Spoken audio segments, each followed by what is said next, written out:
So in this lesson, we'll study different topics because it's a very important topic in the railway engineering chapter. That's the wear of rails.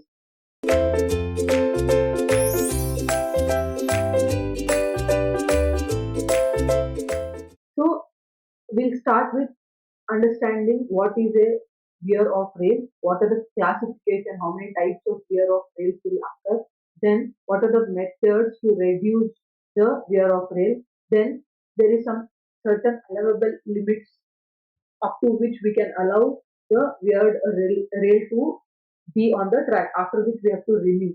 So we'll see what is the allowable limits of the rail wear. Then we'll see how can we measure the wear of rail, and lastly we'll see what is renewal of rails. So one by one we'll get started. First thing we have to understand is what is wear of rail. So it is nothing but the reduction in either cross-sectional dimension or weight of the rail because of many reasons. The reasons might be like the flow of rail metal, or it can be battering at rail ends, or due to continuous movement of heavy wheel loads of trains at high speed also, wear of rail will occur. So whenever what will happen if the wear of rail will occur, the after certain extent the rail becomes unserviceable. So after certain extent, whenever there is a wear of a rail, the rail will become what? Unserviceable. So due to constant wear, and this will require what? A replacement of the rail. Up to certain weight or up to certain wear, you don't have to do any replacement. But beyond that, you need to do the replacement. So to write down or to understand what is the exact definition of wear of rail, so it is the reduction in cross-sectional dimension or weight of rail in the form of flow of metal or what? Battering at rail ends, or what due to continuous movement of heavy wheel loads of trains, especially at high speed.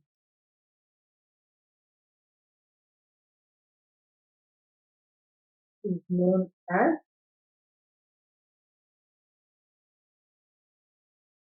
wear of rail. Okay. So as I told, when wear of rail will occur, the rail will become unserviceable after the loss of certain weight, and then we have to replace it. Now this wear of rail happens because of so many reasons, and hence you can classify the wear of rails. So the classification of wear of rails is based on two categories. Okay, one is the location where your wear is happening, and another one is the position.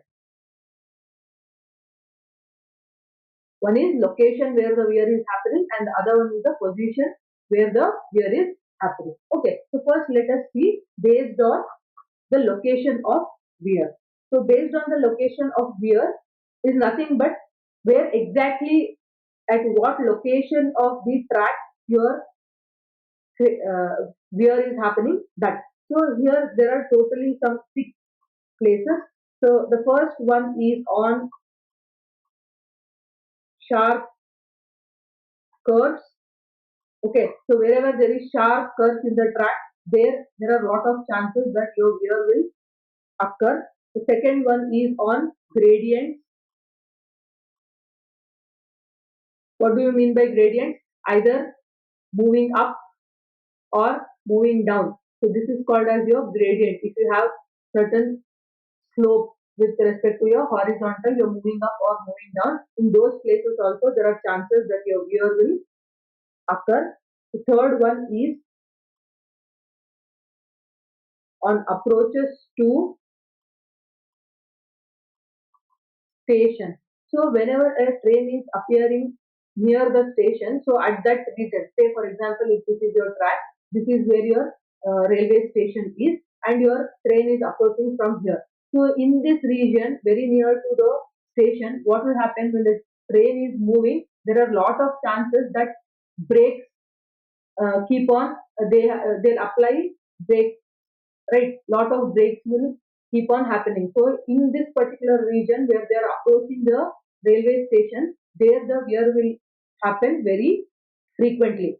I mean, there are a lot of chances that the wear will happen at that particular place. Now, why? Why? This is the main reason is the frequent application of brakes. So on the approach of stations, you can call them as railway stations. Why? Why? Because of or due to frequent application of brakes. Okay, so the next place or location where the wear will happen is in tunnels. So whenever a train is passing through the tunnels, there this will happen. Now, what is the reason behind this? This is due to the use of sand and gases coming out of the locomotives.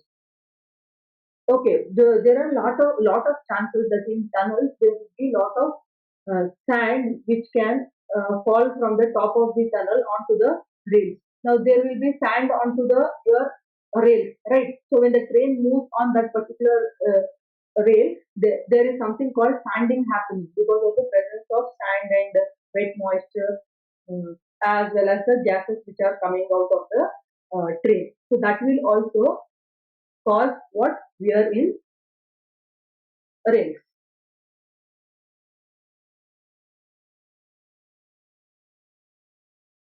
Understood. So that is one of the location. Then moving further, in coastal areas. So the tax on coastal areas are very much prone to what your wear of rains. Now this is because of the or due to the effect of the sea breeze.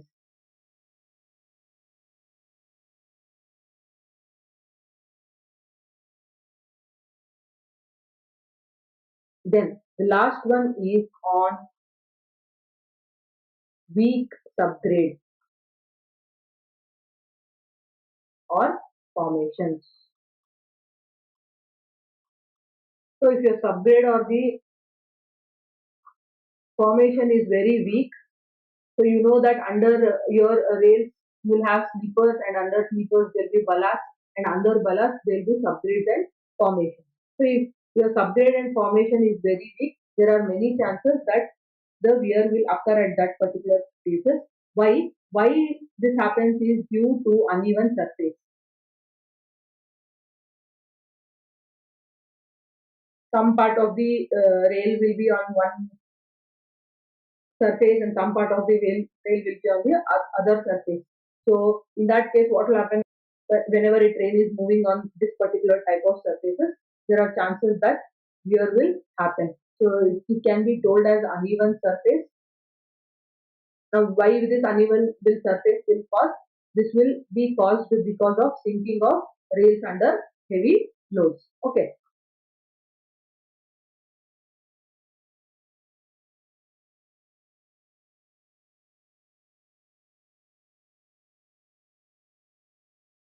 So these are the six locations where you can see major wear happening, right? So this classification is based on the location of wear. Then the second classification is based on the position of wear. So based on position of wear, we have three classifications. Okay, the first one is what? Wear on top of head of rail. Second one is wear at the ends of rails. And the third one is wear on the sides of the rail head. Now, in these three types will occur based on the position of the wear. Now, let us see one by one and understand what exactly each type of wear is and what are the reasons for this to happen. We'll see in detail. Okay. So the first one is what? Wear on top of the head of the rail. The other name for this is also what? Vertical wear. Okay. So this type of wear will occur on straight surface as well as curved surface or track. What you can say, straight track or curved track. So instead of surface, let us take it as instead of surface, let us take it as track so that it will be easy for you to understand.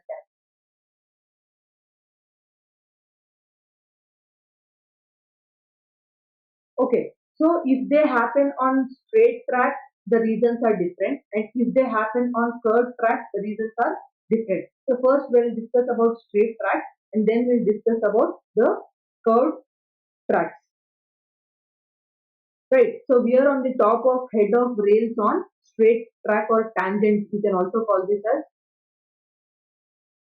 tangent tracks are because of many reasons. So the first one is due to flow of metal. So whenever the axial loads are very heavy and the train is moving very fast or very speed, or if the train is having a lot of speed, then the concentrated stress will exceed the elastic elastic limit, resulting in metal flow. So what will happen is, say if you see in this figure, there is no metal here. This white portion, there is no metal here. What happened is, because of the load, axial load which is coming onto this rail, and because of the heavy speed of train, the stress here has exceeded the elastic limit, and this has resulted in the melting of the metal. So because of melting of the metal, what happened? The entire material here has come and been collected here in the form of blur. Okay, so this is called as flow of metal. Now, why will the flow of metal happen? Due to high axial load onto the rails, or due to high speed of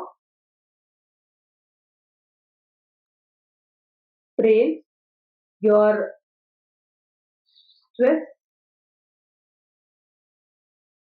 will get more than the elastic limit. So if your metal crosses your elastic limit, what will happen? It will get into the plastic zone where it will start melting, and that's the reason what will happen. Your metal flow will take place. Now, because of the metal flow, what happened? All the material from here will come and get stuck onto the ends, or some in some places it may also come and get stuck like this.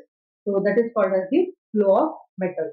So what happens? The flow of metal in this form will accumulate on the inner side of the railhead in the form of projection. This projection is commonly known as blur, or you can call it as BURR. Burr. Okay. So this burr gets chipped off by wheel flanges due to the movement of train. So whenever the wheel which is having side flange, this will get chipped off. Okay. So because there is flange here, there are all chances that they will get chipped off. Right. Okay, so this is the first reason, that is the flow of metal. The second reason is what? Due to the abrasion of rolling wheels.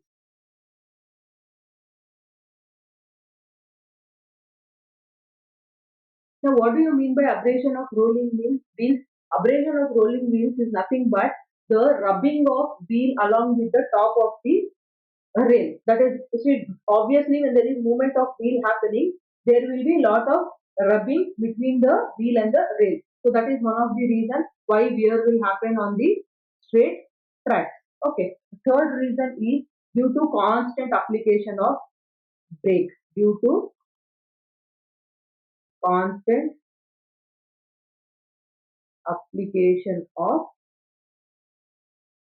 brake. Okay. Next, the fourth reason is due to sanding. As I told you, so the process of spreading sand on the rails in tunnels, and because of the dampness which is present in it, there is wear happening. So that is called as sanding. Okay. Even in steep gradient, what will happen? There will be a increase in the friction to reduce the slipping or skidding of train wheels. That also is called as sanding. Okay. Next, fifth is due to variation in gradient. So wherever there is variation in the gradient, this type of wear will occur. That is your vertical wear, wherein the top surface will be removed off. Okay. Due to variation in gradient. Next, the sixth one is due to bad climatic conditions, especially in industrial and coastal area. If there is bad climatic condition, you have wear of rain. Okay. Due to bad climatic conditions in your industrial land or in your coastal areas. Then, seventh one is due to loose ballast. If you don't properly pack your ballast, or if there is no grip between your rail and the sleeper also, the this type of wear will occur. Okay. So what we can say, due to loose ballast or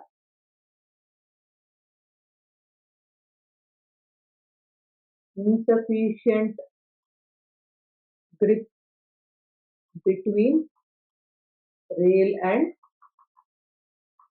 sleepers.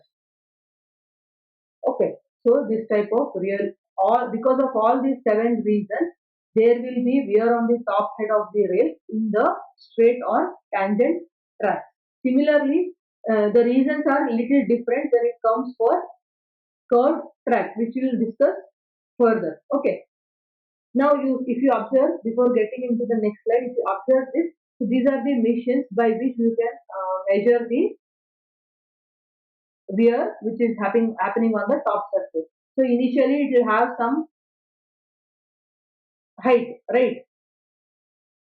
Standard rails will have standard height of the head. So if using this machine, we can find out how much of reduction in the height is there, so that a permissible, if a certain allowable limit is exceeded, we can replace the rail. Understood? So now let's see what are the reasons for this type of wear on the curved tracks. So the first one is due to slipping or skidding of wheels. Slipping or skidding of wheels.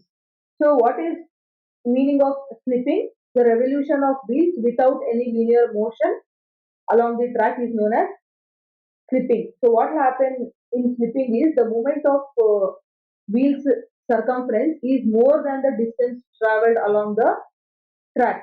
So this is because of the reason that the inner wheel are to cover less distances than the outer wheel when it train is moving on to the curved surfaces. Like we saw it in coning of wheel. If you remember in coning of wheel, we saw that the outer flange has to cover more distance when compared to the inner rail. Outer rail should cover more distance when compared to the inner rail.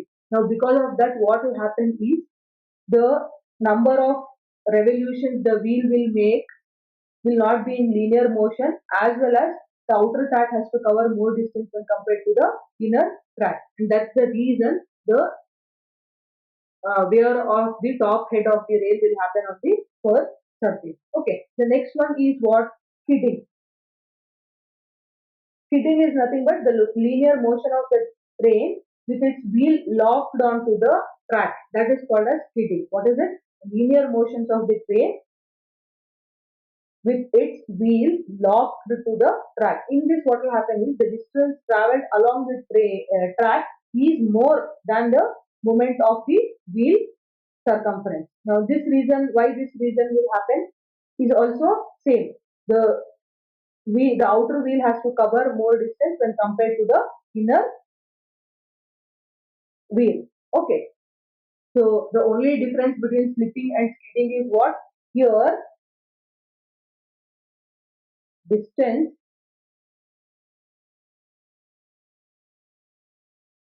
traveled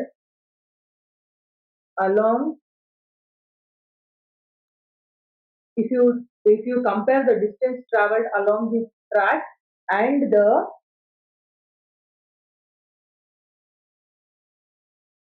movement of wheels circumference, in this case, if I take this as 1 and if I take this as 2, in this case 1 is greater than 2, whereas in this case 2 is greater than 1. Okay, so in slipping 2 is greater than 1, in speeding 1 is greater than 2. Now because of all these reasons, there will be wear that will be happening on the top head of the rail. Next one is what? Due to the provision of more or less super elevation. What will happen is the train load on one rail is greater than that of the other rail. So what will happen? More wheel load will cause more wear of rail. Okay. So this is what due to provision of more or less super elevation. So if they are not properly giving the super elevation, if one side they are giving more and if one side they are giving less, what will happen on the one place where there is more super elevation given, it has to take more load and hence more rail will happen at one part and less will happen on the other part. Okay, so that is also one of the reasons. Next, third reason is due to less area of contact between the wheels and the rails. Due to less area of contact between the wheels and the rails. Now, for providing super elevation on curves, what will happen? Sleepers are to be laid at slope. So, how do we provide the super elevation? By laying the sloped sleepers. So, when the rails are laid at an inverted tilt of 1 in 20 on these type of slope sleepers, what will happen? The resulting tilt will differ from the slope of 1 in 20 provided to the threads of the wheel. So, in this case, we will have less area of contact between the wheel and the rail and thus there will be cause of more wear. Okay, so these are all the reasons. Now among these reasons, in straight tracks it is observed that this is the due to the flow of metal maximum type of maximum amount of wear of top of the head of rail will happen, and in curved surface it is because of the slipping and skidding the maximum wear of top of head of rail will occur. So we need to take care of those two things, because these are the two reasons why for which a maximum wear will occur. Understood? So this is all about the first type of the rail, wherein your wear will happen in the vertical portion or the top of the head of the rail. Now moving on to the second one. The second one is wear at the ends of the rails. This is also called as what? Lateral wear. Now this type of wear will occur majorly on the straight tracks and is much more when the wear of the top of rail. Means even when compared to the wear of the top of the rail, this type of wear that is at the end of the rail is more, and this will happen majorly in what? Straight tracks. Is also called as lateral wear. So when a wheel presses over the wheel joint, it jumps over the expansion joint and gives below to the end of facing rail. Okay, so like this. See, when a wheel is traveling, no, here there is expansion joint given between two rails. This is one rail, this is one rail. So in order to connect two rails, we'll give expansion joint. Why do we give? Because if there is change in temperature, there are a lot of chances that this may expand and contract. So if we give this expansion joint, the rails will not be under stress. If we don't give, what will happen? There will be stresses developed because of the temperature variation, and chances of failure will happen. That's the reason we have to give expansion joint. So when the wheel is moving from here, what will happen? See, here it has to move like this, press here, and then for certain amount, the wheel has to be in the rail, and then it has to jump onto this particular next rail. Right. So in this way, ends of the rails of joints get battered. See here. If you observe the same figure, so it will bend like this. This is called as what? Battering. What is this called? Battering of ends of the rail. So the battered rail ends causes what? Rough riding on the tracks whenever there is loosen in the ballast under the joint, and thus it will cause what? Injuries to the sleeper below this. See, one to one it is linked. So whenever a battered end is there, it will give some roughness to the riding of the wheel, and this roughness will loosen the ballast under it, and in turn the loose ballast will affect onto the sleeper and injure the sleeper. Right. So this increases what? The intensity of blows, and the rail does get bent vertically at the ends. The metal from rail ends also flow towards the gap and then gets chipped off due to the movement of the trains. Okay, so this is nothing but known as the wear at the ends of the rail. Now this happens because of, the main reason is what? Due to the movement of the wheels from one rail to another rail. But there are certain more reasons. If you want to name them, or if you want to name the causes of this particular type of,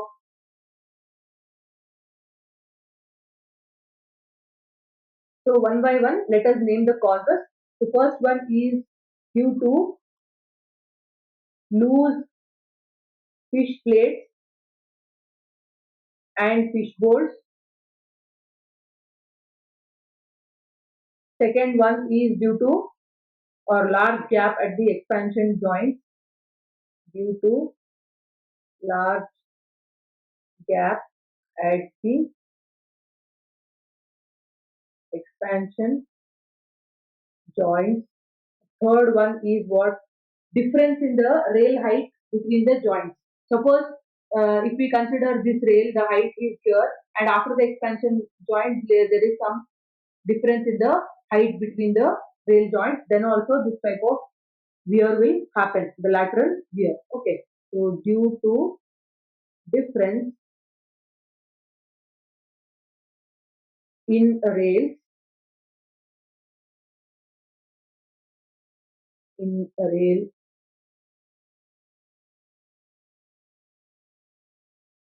height at expansion joints. The next one is due to bad condition of rolling stock.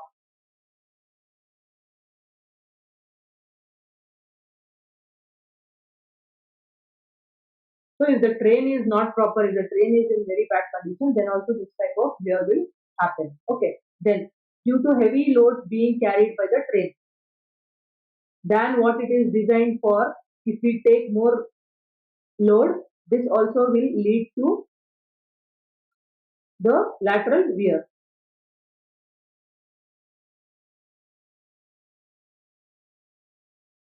And the last one is if there is no proper maintenance of your tracks, then also this type of wear will happen. Poor maintenance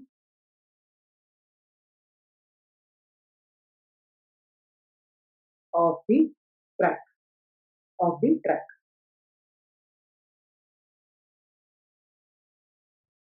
So this is all about the second type of wear.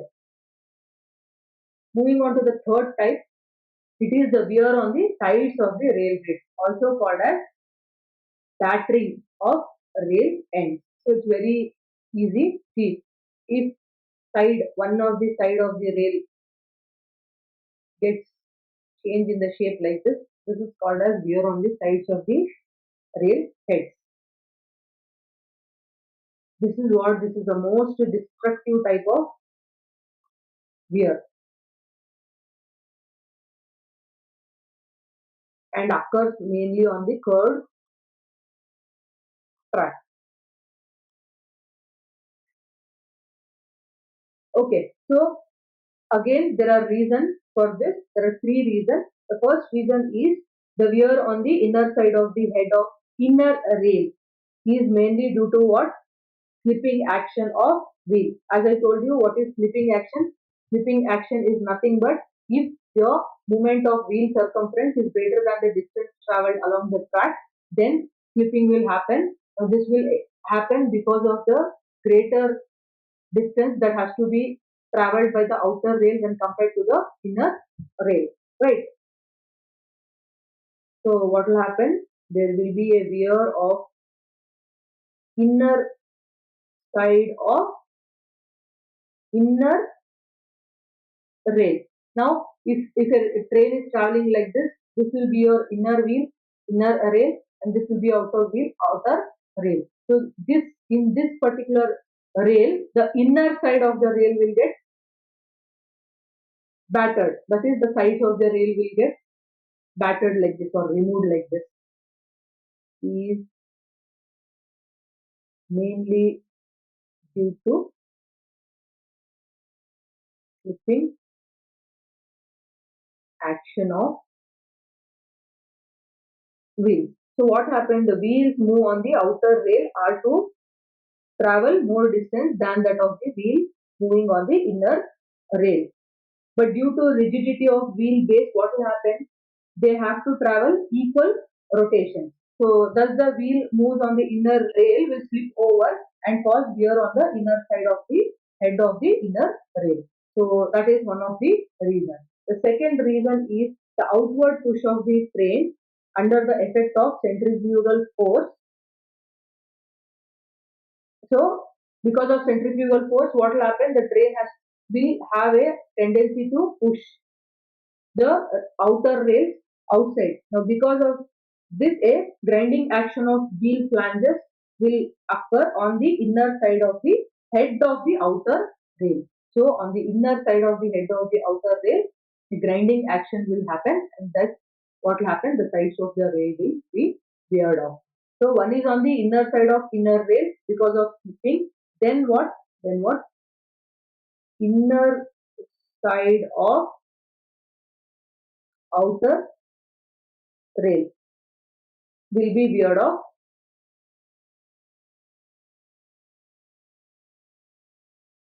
What is the reason? The reason is what? Due to the outward pushing of train under the effect of centrifugal forces. So that is your second reason. The third reason is non-bending of vehicle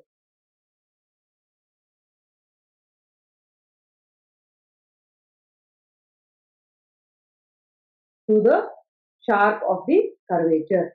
What will happen if there is a curvature is very sharp like this? Your bogie will not bend. Your bogie will be straight like this. It will not bend in this fashion. So this is called non-bending. At the steep slopes, what will happen? They try to remain in their position and then try to turn. Okay. So that action is called as what? Bitting action. Hope you understood what is bitting action. So bogies will not bend at sharp curves. Okay, so what will happen because of this? The bitting action will be caused in the wheel flanges and the inner side of the head of the outer rail will be veered off. So inner side of head of outer rail will get veered off. See, these are important. Because of bending, inner side of head of, because of non-bending, inner side of head of outer rail will be veered, and because of outward pushing of train because of centrifugal force, inner side of outer rail will veer off, and because of slipping, the inner side of inner rail will veer off. Now, in all these cases, what is happening? It is causing the wear in the sides of the rail's head. Okay, so that will come under the third category. So these are the different classifications of wear of rails because of location as well as because of position. Because of position, there are three types which are important, and for all the three types, we have seen what are the causes. Now, let's see what methods do we have to reduce the wear of rails. Okay, one method is by coning of wheels, we can reduce wear. Then is by giving super elevation.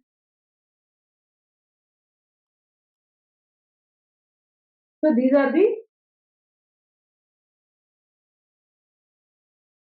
main methods. We already have learnt about coning and super elevation. Now along with this, there are many more methods which we can adopt for reducing the wear of rails. So let us look into each one of them. The first one is by using special alloys.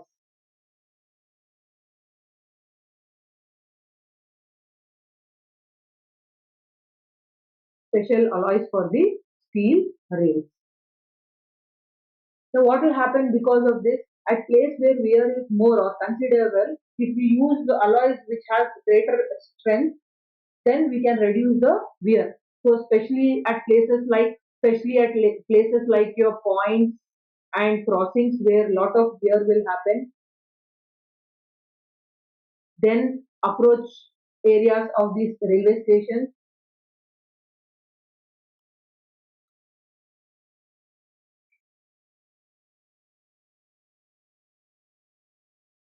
and in gradients, etc. At these places, if you go for special alloys, rails made up of special alloys, then we can reduce the wear. Okay, the next point is what? By reducing the number of fish plates. So we have to reduce the number of fish plates. Instead of using fish plate, what we can do? We can weld two rails. If there are two rails like this, we can weld them so that the number of fish plates will be reduced. Because if the fish plates will get loosened, there are chances that the wear will happen in the rail. Okay. Next, by reducing the number of expansion joints. So reducing what? This symbol means reducing. Okay.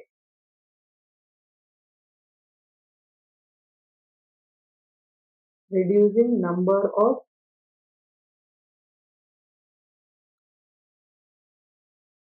expansion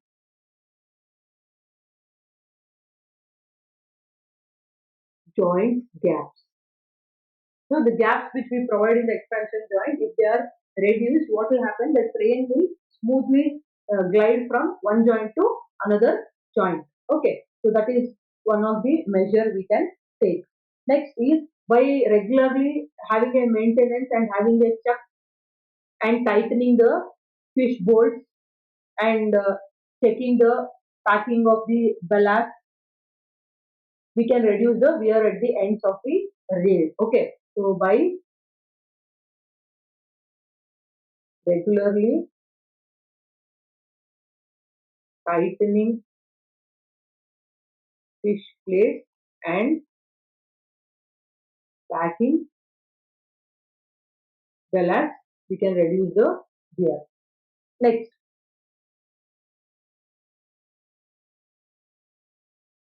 by lubricating your rails. So if you can lubricate your rails now and then, what will happen? You can reduce the wear in the rails. Next, by exchanging the inner and outer track on the curved tracks frequently. Okay, so what we can do, the inner track and outer track we can exchange, because the wear in the inner track will happen in different area and the wear in the outer track will happen in the different area. So if you can exchange them, we can reduce the wear in the rail.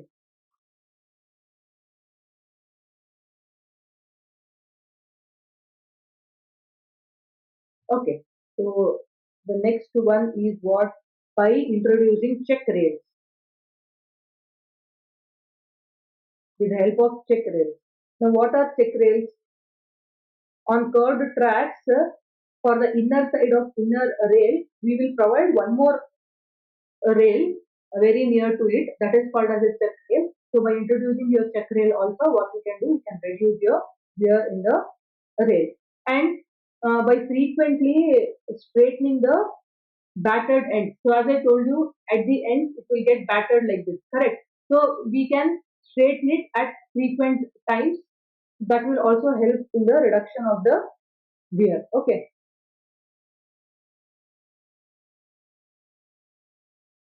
Straightening the battered ends.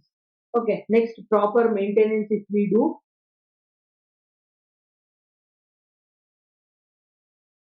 proper bar, regular maintenance of track, if we do, we can reduce the wear.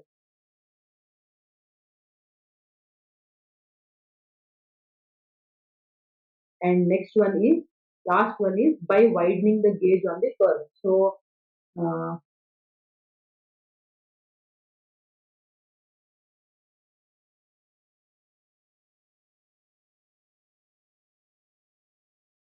also we can avoid the wear of the rails. So these are some of the methods through which we can reduce the wear in the rails. So the next topic is the allowable limits of rail wear. So up to certain limit you can allow the rail even with wear. If a certain allowable limit is crossed, then we have to replace or renew the rail. Okay, now the rail wear is measured in two ways. Okay, rail wear is measured in two ways. First one is what? By the actual weighing of the rail. Okay, weighing of rail. Okay, and the second one is by determining the area of cross section. Determining the area of cross section of the head of the worn out rail.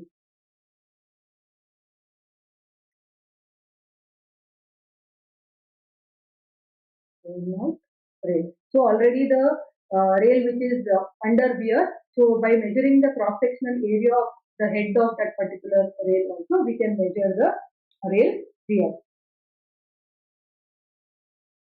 Now, this first method, wherein we measure the actual weight of the rail is more accurate. Okay, this is more accurate when compared to the second method, because in the second method what will happen, this will not account for any corrosion.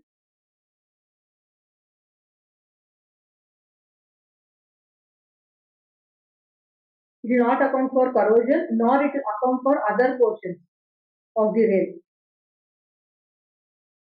like what, web bend, foot.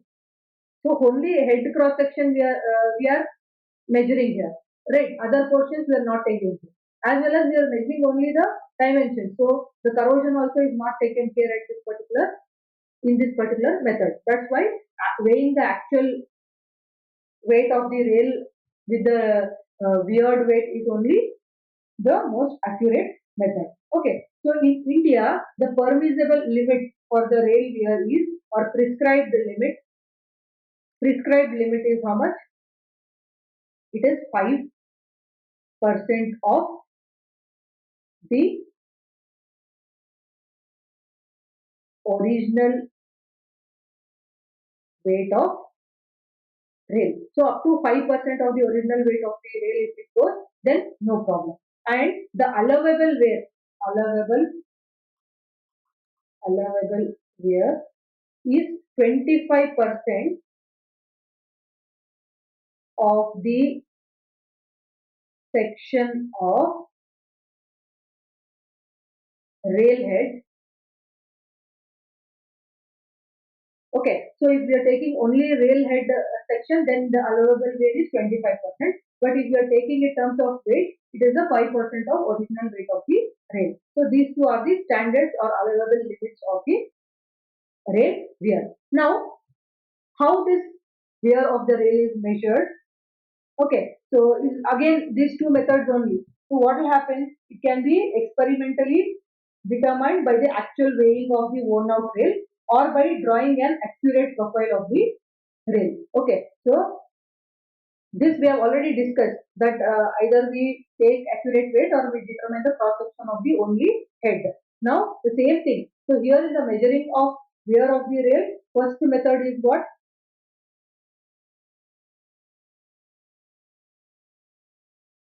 Experimentally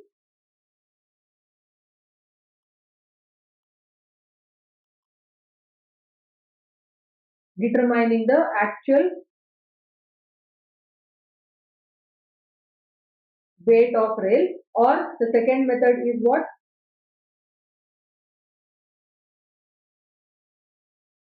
By drawing an accurate profile. Profile means the layout, okay, of the rail. So in the first method what we do? So in the first method what we do is, the rail is removed from the track and the weight is measured. The rail is then refixed in position after knowing its wear. Okay, so as I told, if the original or prescribed limit is 5%. So if the after measuring, if we get 3%, what we do, we'll replace that same rail back into the profile. Okay. If it exceeds 5%, what we have to do? If it exceeds 5%, we have to remove the rail. Okay. So maximum up to 10%. If it is more than 10%, we should discard the track by whole. Okay. So if it is somewhere around 6% or 7%, there are chances that you can reconstruct the rail and then put it back. That same rail we can do some modification and put it back. But if it is leaking beyond 10%, we cannot use it at all. Okay. In the second method, what will happen? A correct profile of the head of the rail is obtained by suitable equipment, as I showed you here. See, by these equipment, we'll get the profile and then we'll compare it with the new profile. Profile is nothing but the cross section. So we compare it with the new profile and then check if we can use that particular rail or no. So as I told, for head only head portion, how much is it? 25% of the total cross sectional area. So this is all about the measuring wear on rail. The last topic in this is the renewal of the rails. Again, this topic is interrelated with your allowable limits of rail or measuring of wear rail. When we should renew the rail? If it is by weight, 5% by weight is the allowable limit. If it is by the cross section, 25% is the by the cross section. If it exceeds any of these, we have to renew the rail. So when a rail loses its weight by 5%, it should be renewed, and the rail thus removed can be used on unimportant tracks. We can use it. But the rail, when has lost its original weight more than 10%, we should not use it for any type of track under any circumstances. Okay. Sometimes what will happen, rails are also renewed when the flanges of the wheels start touching the fish plates. Okay, provided a rail joint, and in these places also we will renew the rails. Okay, there are some factors on which the renewal of rail will depend. First one is, as we discussed, wear of rail. Okay, other factor also are there. The second one is use of heavy locomotives. If we use heavier locomotives than what it is designed for, then also we have to renew the rail. Okay, then third one is what? Construction of branch lines. So if we want to construct any branch line, then at that particular point of construction, what we have to do, we have to renew the rails. Then if there are any bending of rails occurred,